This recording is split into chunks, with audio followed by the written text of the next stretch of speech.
Hello, and welcome to Robbinsdale Revisited. Today I'm here with Pete Ritchie, president of the Robbinsdale Historical Society, and we're going to talk a little bit about the 1960s in Robbinsdale. Now, Robbinsdale's old city hall on West Broadway was torn down to make room for a Red Owl grocery store parking lot in 1954.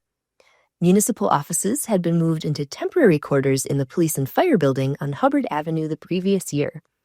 Construction on the new government offices behind Robbins Center began in 1968. The Robbinsdale Civic Center was dedicated to Mayor Charles O. Wallace on October 24, 1970. Now, Wallace was the village recorder in 1937. A year later, he became Robbinsdale's first city clerk. He held office from 1938 until 1945. He served as mayor from 1947 through 1954, and again from 1967 to 1972. Sex education foes broadened their attack on public schools to include library books, films, and other materials used in English and social studies classes, as well as the teaching of evolution and even school taxes. William Boynton, the assistant superintendent at Robbinsdale, told the afternoon Minneapolis Star that the leaders of the opposition were just kind of anti-school, and he believed that the passage of an $11.5 million bond issue was a vote of confidence for the Robbinsdale Schools administration and family life curriculum. Mr. Milo M. Mielke retired as principal of Robbinsdale High School after 39 years in the district. Mr. Mielke was born in 1902 and was raised in Kenyon, Minnesota. He graduated from St. Olaf College and received his master's degree from the University of Minnesota. After teaching 2 years in Burndale, Minnesota, he came to Robbinsdale in 1929. At that time, there were 900 students in the district from grades 1st through 9th, and when he retired in June 1968, the district had grown to over 20,000 students. In 1941, Mr. Mielke was president of the Lions Club. He celebrated his 80th birthday in 1982, the year Robbinsdale High School was closed due to declining student enrollment. At this time, Robbinsdale doesn't really have a city hall. What we've got is we got the municipal building that was built in 1948, and it's got the fire, and it's got the police station in it. The upper floors are used for city offices and some administration there. And at the top floor, and we're going to have to go back a little bit, before we had the cool teen club in downtown Robbinsdale was someplace else, we had a little teen center in the top floor of the municipal building. That got started in the 1950s. The 1960s kids were rowdy, but the 1950s ones were having fun too. It got shut down because there was a lot of young women that were asking older guys to go buy them beer. And then the older guys would come back to the teen center and bring them beer, and they all got caught, and they were going to shut down the teen center. And they did for a minute or two, but there's a little bit of an outcry. And then the teen center got going again and was operating most of the time through the 1960s. So you'd come down when the teen center was open. It was mostly dancing. Everybody tells me that that's what they would do. They would go there, they'd put on a record, and they'd dance. Maybe there would be some other activity, but it's mostly just, hey, let's go dance, and it cost you a dime to get in. And then you went up to the third floor, and everybody was dancing, and I wish I could see a movie of this or some pictures of this when I think of the way the various dance crazes that came along. And, by the 1960s, had they just given up doing goofy steps and were just up there wiggling and flopping their hair around barefoot. I've seen pictures of the high school dances in the late 60s. You look around and you see half the girls aren't wearing shoes. And at first I thought, well, maybe they were in heels or something that was uncomfortable to dance in. But I was told it was just cool to go out and dance barefoot. So we should talk a little bit more about Milo Mielke, who was actually the president of the Historical Society in, I guess it was the late 70s, early 80s. We still have notes around here. He lived just a couple blocks down. So Milo Mielke, in 1968, he retires as principal of Robbinsdale High School. He'd been doing that for 39 years with the school district. And Mr. Mielke was born in 1902. He was raised in Kenyon, Minnesota. He graduated from St. Olaf College and received a master's degree from the University of Minnesota. And after teaching for a couple of years in Burndale, Minnesota, he came to Robbinsdale in 1929. So at that time, he got 900 students, first through ninth grade. And then he retires in June of 1968. By the time he retires, you've got 20,000 students in the school district. In 1941, he was president of the Lions Club. He celebrated his 80th birthday in 1982, and I know at that time, again, he was president of the Robbinsdale Historical Society. And about that time, when he celebrates his 80th birthday, they closed Robbinsdale High School. And he was not shy. He was writing editorials to the newspaper. When they closed this Robbinsdale library that we're sitting in, he was furious and was writing letters to the newspaper. So he was kind of always looking out for Robbinsdale. And they named Mielke Field after him.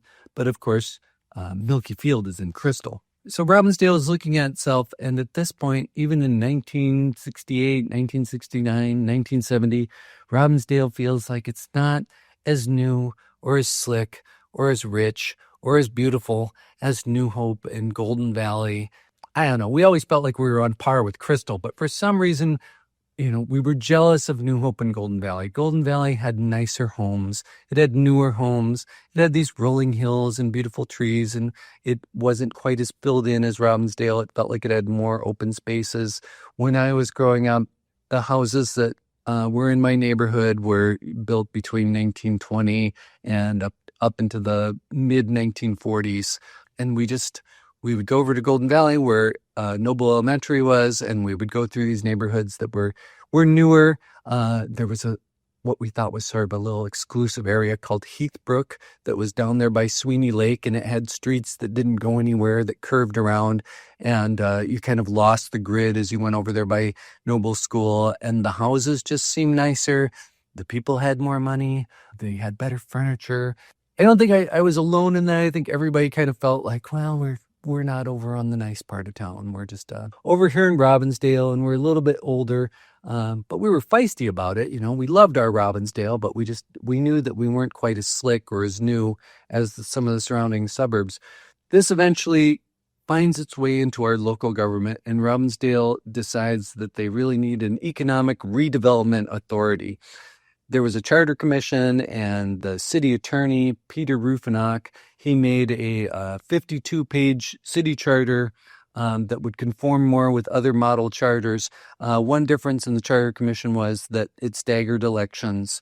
The other thing that really came out of that whole redevelopment movement was we started this thing called the Robbinsdale Housing and Redevelopment Authority. There were some old state statutes that were discovered by a city manager named George DeLay, and that made it possible, along with the city attorney, Peter Rufinock, and they decided to do all this legal work and create this scattered site program.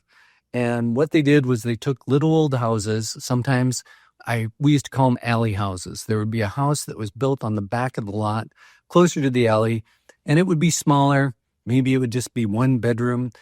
Sometimes we would think of it as like a cabin almost. The city looked at those and said, we have to get rid of those. And they started buying them up and tearing them down and getting a new house built. And to this day, Robbinsdale, looking at areas where there's a skip lot, so you would have a house and then you'd buy the lot next to you, and you could put your chickens there maybe. Maybe you could grow a garden there. So Robbinsdale's looked at consolidating those lots, taking down the old house, putting a newer house there that's on a bigger lot and is a bigger house. And this all started back in the 1960s. They really went through, I don't have numbers, but we'll just say maybe anywhere from 50 to 100 properties where they took the little house down and they put up a new house, and sometimes would consolidate lots and would bring us into line with some of the other suburbs and give us larger houses and larger lots. Most people would consider it a success. I like the silly little houses that sat on the back of the alley and maybe they had a little character. There are still some, if you drive around town, you can spot them. I know there's a couple that are on the east side of Crystal Lake that were actually little lake cabins that were rented out just for the summers. And then over the years, a couple of them got winterized and turned into houses. A couple of those are still standing. But for the most part, they eliminated those. And the Redevelopment Authority also looked at downtown. And we've got plans that never got quite done. One of the things they got done, though, was they gave it new sidewalks. They gave it new street lighting, gave it a couple new parking lots. It took them years really to get rid of the old gas stations. To some of the substandard businesses didn't go down, or substandard buildings, I guess, didn't go down until the 1980s. And then they really just started tearing down everything, whether it was substandard or not, or had anything to do with city history or not. But in the 1960s, the idea was, we're going to build a little downtown. We're going to give it a few more parking spots, a few more trees, a few more open areas, and we'll hope that rejuvenates the business there. It's hard to say how Robbinsdale downtown survived at all, because one terrible thing was done to it after another after another. Walking down there yesterday, I'm looking around, and I had a friend who hadn't been here in a long time, and it really still has that low, cozy feel. I think there's a lot more to do down there now than there was certainly when I was growing up, and maybe even more to do down there than there was during the 1960s. In the early 1960s, you had a couple cool restaurants. You had the attempt at the teen club and the nightclub. Another one was a place called Mr. Goldfinger's. A couple other little restaurants, a cafe. You still had a Crown Drug. You had a great big Red Owl. So people were still going downtown. After the Red Owl closes, the whole building gets torn down, and it just becomes sort of parking area. And then as you go back toward Highway 52, or what's Botno Boulevard now, that was all parking area too. There was a car wash there, a couple gas stations. Over at Robbins Center, you still had some cool businesses that people were spending time in, but Merwin Drug had a little fountain and a little restaurant in it, so that became a gathering place. The drugstores up on the main street in Robbinsdale, Henny's and Mueller's, they were both closed by then. The other thing that was a big attraction in Robbins Center was this place called Block's Menswear.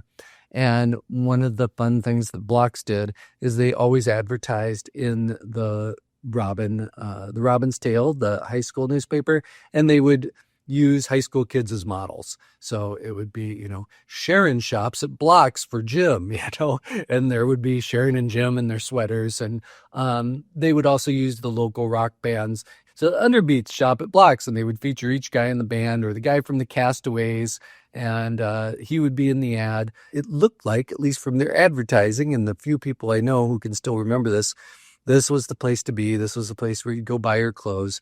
People would actually hang out at Robbins Center. There was a shoe store and a record store, and the drugstore, your grocery store was there. So you still had some activity, but the downtown was dying, and they just kept trying to pep it up any way they could. And they did the same disastrous things that every downtown in America did. How can we fix downtown? Well, you need to tear down stuff and give it more parking, because that's what people really want.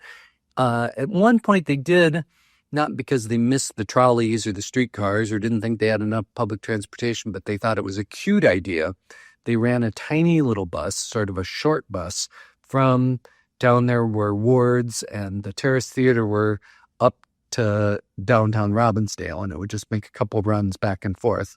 And they got the MTC to go along with that. I don't think it was a wildly successful venture. And I should mention again that we got our city hall. It took a long time for Robbinsdale to finally pull itself together and say, well, we tore down our city hall in probably 1954. We're going to need a new one. Robbinsdale's old city hall on West Broadway was torn down to make room for the growing Red Owl and its parking lot. And so that's 1954. And then the municipal offices moved over to sort of temporary headquarters in the police and fire building on Hubbard. And then construction of the new government offices back behind Robbins Center begins in 1968. And so the Robbinsdale Civic Center was dedicated to Mayor Charles O. Wallace on October 24th, 1970. Wallace was the villager recorder in 1937. He became Robbinsdale's first city clerk, and he held that office from 1938 to 1945. He served as the mayor from 1947 to 1954, and Robbinsdale likes to have a mayor for a while and then bring him back later. So again, he serves in 1967 from 1972. Our little civic center, our city hall, is named after him, and there's a big plaque on the outside. He's also remembered, I should say, as Captain Billy's barber. So in the 1920s, he cut Captain Billy's hair, and he was still telling the Star Tribune stories about that in the 1980s. But he was somebody who is fondly remembered for a whole bunch of reasons. He also had some great schemes. Before Robbins Center was ever built, of course, it was a big swamp. And so he had talked to various county commissioners and had all sorts of studies done. Could we take that swamp and connect Crystal Lake and Twin Lake through the swamp? And then we would have a little place where boats could go through, and it would be, again, the vision is like Robbinsdale will somehow be like South Minneapolis. We'll have these lakes and you'll be able to rent a canoe and paddle from one lake to the next. And well, Twin Lake is so much bigger than, it's longer anyway than some of those lakes in South Minneapolis. But that vision never came to be. But at least he got the Civic Center named after him and was able to be around and tell those stories for many years to come. I wouldn't want to talk about the 1960s without mentioning Cooper High School, since generations of Robbinsdale students have now graduated from there. So October 23rd in 1962, the voters dutifully voted for another second school bond issue. And this time it was for a second high school to be opened in 1964, named the Edwin J. Cooper Senior High School in honor of school superintendent Edwin J. Cooper. I think he was actually still the superintendent at that time, but he was a Robbinsdale resident. He lived right over there on Lakeland. His house is still standing. So the bond issues were routinely passed back then because voters were producing lots and lots of kids, and they knew they needed to pay for schools for these kids to go to. The baby boom was not easing up at all, and there were just more and more families moving into the area. So it was never a problem to get those bonds passed and to build those new high schools. So Cooper High School goes up with its famous round buildings. And to this day, if you talk to somebody who went to Cooper, that's what they remember, that the building was all in circles and they just walked around in circles all day long. I was sort of thinking about some of the things that were in the neighborhoods that we don't have now that we still had in the 1960s. We had these tiny little neighborhood grocery stores. In McNair Manor in South Robbinsdale, you had this place called Price's Grocery. And of course, North Drug or the Circle Drug open up at the same time. And there's something we should talk about. So Circle Drug, there was also next to it was Circle Pizza. And next to that was Dr. Samuelson maintained a clinic there. Even after he left the hospital, he had that little building there was a clinic. The reason it was called Circle Drug or Circle Pizza, which later moved downtown, was because there was a traffic circle there, or a roundabout as we call them today. This thing was built in 1945, and it's where Lowry Avenue and Oakdale Avenue and West Broadway and York and Victory Memorial Drive, as Worth Parkway comes up, we've called it Glenwood Parkway. All those things came together and nobody knew what to do. So they put in this giant traffic circle. And in the 1940s, originally streetcars would cross the circle. So there were tracks running across the middle of it. But after those got taken out, you had this big grassy circle. And even when I was growing up in the 1970s, kids still remembered this, because if you were a cool kid, you could ride all the way around the circle without your hands on the handlebars. So you could ride no-handed around the circle. And people, when they were learning to drive, remember this, because this was a special challenge for a new driver to come up and find their way around that circle. Nobody loved the circle, but it was talked about a lot because there just wasn't that many roundabouts. At one point, somebody had told me that there was a fountain in the middle of the circle. I don't remember ever seeing that fountain. And here's Dave West, so I bet he remembers the traffic circle. And I also remember that it got taken out in 1964, and that's when we got our big overpass. Before that, the drugstore there was called Circle Drug. Yes. Later, it became Purity Darity and North Drug, where I worked when I was a kid.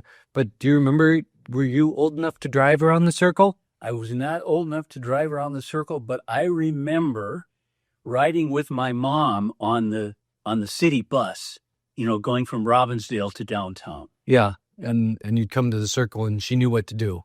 Well, the bus driver knew what to do. And okay. And so I was just standing there. Yeah. And Mom always tells me the story. I was such a nice kid. As we went past the circle, I stood up on the seat and announced to everybody, "There's the pop store where Uncle Chester brings me." That's excellent. So Mom was real happy about that. Stop the bus.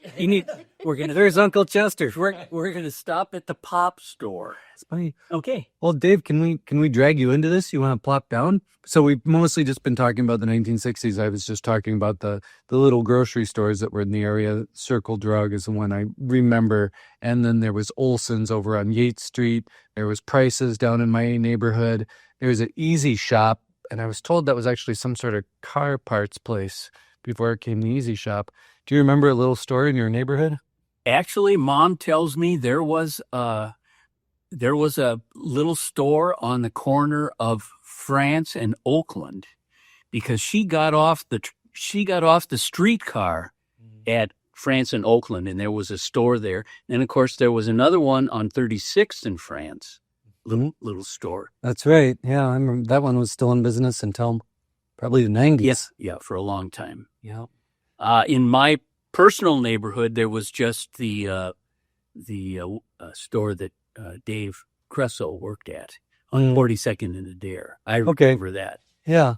Yeah, a little one there too. Yeah. So there were all these little tiny, you could run down and get some milk or something to eat. You could plot all those little stores by the either the bus route or the trolley route. That's where they sat. Exactly. There was a mom and pop every 4 or 5 blocks. Do you remember Montgomery Ward's opening up? Oh yeah, I remember the Wards opening up. We were actually we shopped a lot at the S&L in Robin Shopping Center. Okay. I got a lot of clothes at S&L, but I'm sure we got some at Montgomery Ward's too. Do you remember shopping at Block's in Robin Center? Block's men's store, yes. I remember the ads from the Robbinsdale paper. Yep. Don't be a follower, be a leader. Join the others who shop at Block. What else do you remember about Robin Center? What was there? Merwin Drugs was there, right? Yep. Merwin Drug was there. Did it have a restaurant? It had a fountain, and you could get hamburgers. We ate at Merwin's in even in the days of the 80s when we were first married. As far as the shopping center, the person that we should talk to is Pokey Hokinson, because he lived just up the hill from the post office, and his house was torn. His folks' house was torn down for Copperfield. But yeah, Wow. He remembers playing in the swamp there. Right. We had talked about that a little bit because Charles Wallace, our mayor, at one point had talked to the county about using that swamp as a canal, Right. from Crystal Lake to Twin Lake. Yeah. True. Yeah. Did you ever wonder what would be the reason for that? You would attract people just like the lakes in South Minneapolis. You would, Of course. rent up canoes and they would go back and forth, and you would have these maybe property values you'd have more waterfront property if you had this canal. Yeah. At some point the county commissioners just shook their head at it. But did you always live in Robbinsdale, or did you move here? My mom and her family moved to Robbinsdale in 1946.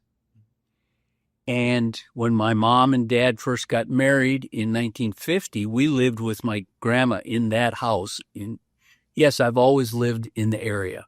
I grew up in Crystal, actually, by Crystal Airport, and then by 42nd and Adair. What do you remember about the great blue jean protest at Robbinsdale High School? My brother, class of 71, was involved in that. We, in class of 68, we still couldn't wear blue jeans. Right. As a matter of fact. So you graduated the year before that happened. Right. Oh, yeah.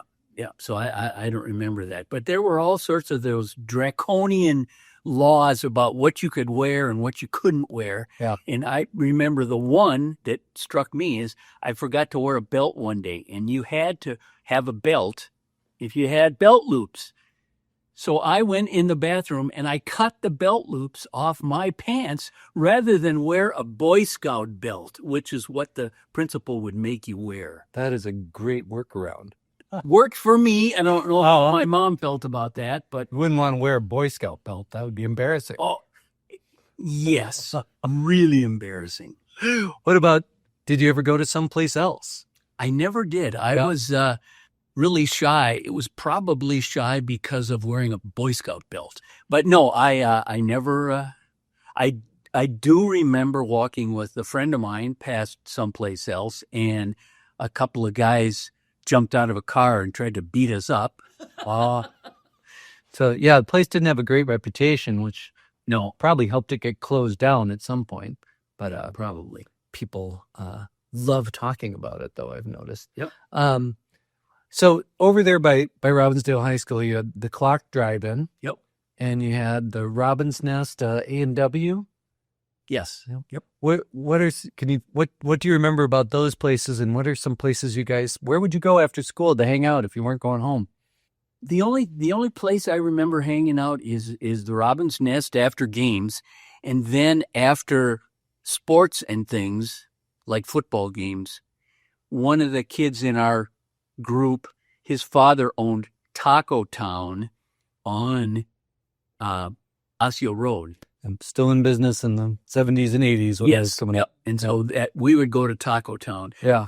Obviously, Bridgman's was always packed. Yeah. And was this the Bridgman's by Brookdale? Or? Yes. Okay. Yep. Yeah. And Taco Town was just around the corner from the Bridgman's there. Yeah. And even in the 80s, maybe 90s, my sister was working at that Bridgman's. Okay. Yep. It was there for a long time. Do you remember Brookdale opening up? Yes, I do. Actually, I remember it very, very well because my father was a school bus driver. So he was kind of a part-time custodian then, along with being a school bus driver. And so he worked at Brookdale when it first opened up, being a custodian for the place from like 9 to midnight. Oh, boy. So, yeah. So I remember him, going to work for those couple of hours.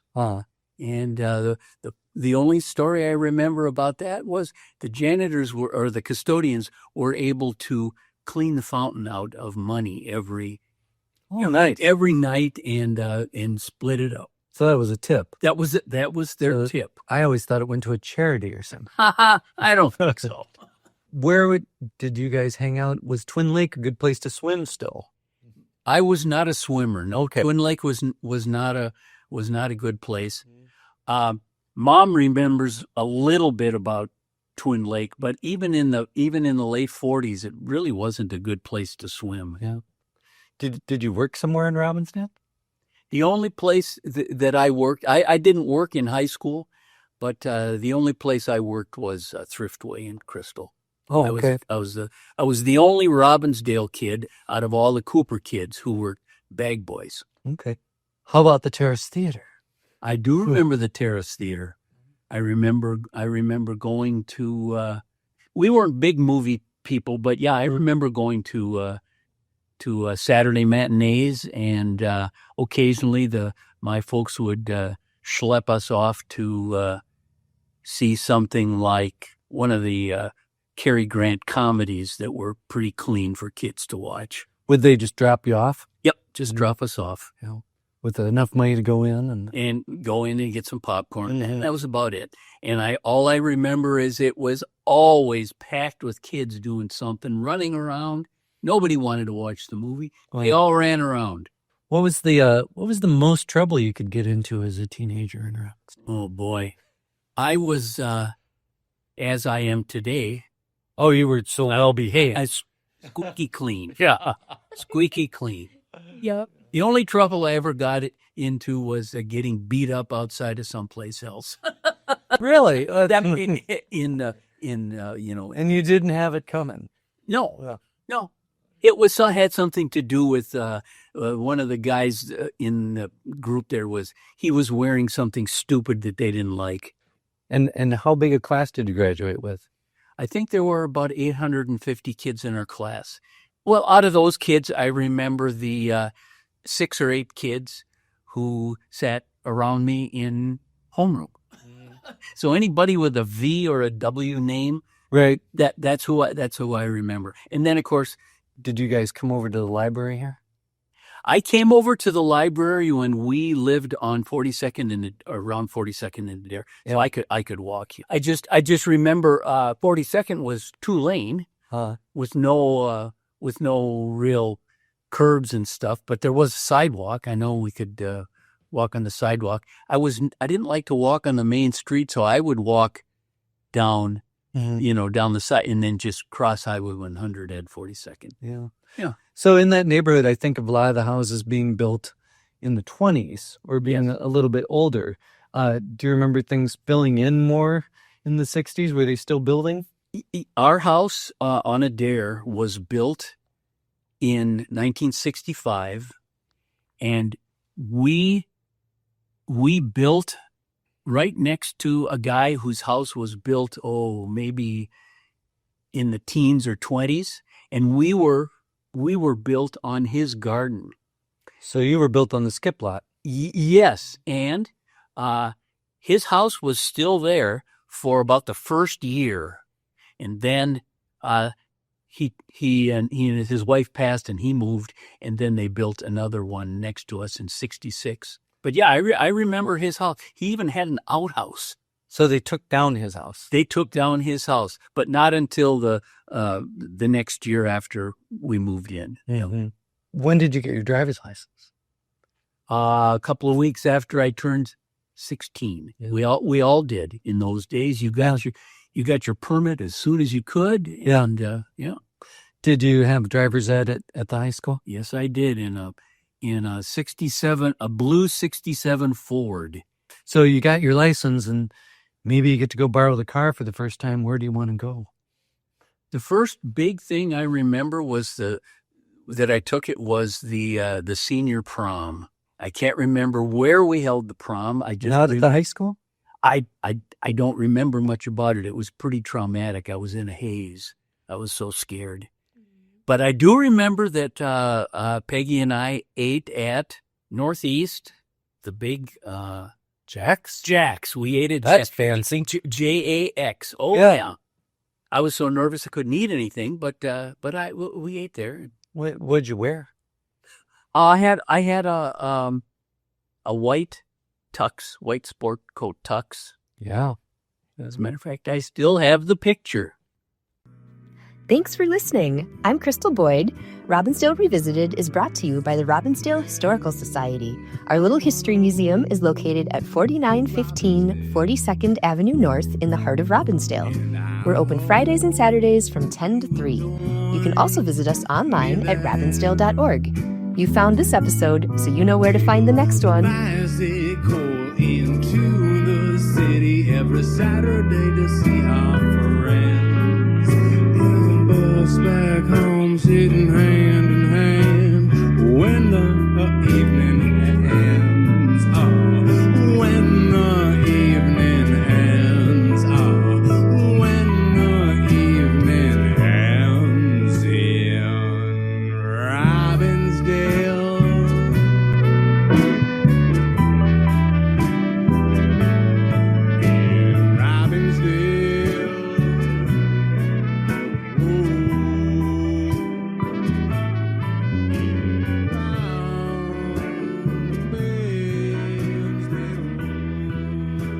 Our theme music is provided by Gabe Barnett and Them Rounders.